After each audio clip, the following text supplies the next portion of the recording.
आणि एक महत्त्वाची बातमी आहे, साताऱ्यामधील मसवडमधील धनगर आंदोलकांसोबत मुख्यमंत्री एकनाथ शिंदे यांनी संवाद साधलाय।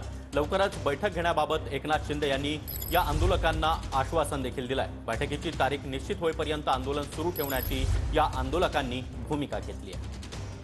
तर ही दृश्य आपण पाहतो आहोत। मसवडमधील धनगर आंदोलकांसोबत मुख्यमंत्री एकनाथ शिंदे यांनी फोनवरून संवाद साधला। व्हिडिओ कॉलवरून त्यांचा हा संवाद या दृश्यांच्या माध्यमातून आपण पाहू शकतोय। मला सांगितलंय सगळं बाळासाहेब किसवेने आणि त्याच्यावर आपलं काम चालू आहे। तुम्ही उपोषण आता सोडा, स्वतःच्या जीवाला त्रास करून घेऊ नका आणि एक एक करून आपण सगळे एक एक विषय आपण मार्गी लावतोय। तर त्याच्यावर सरकारच्या वतीने काम सुरू आहे।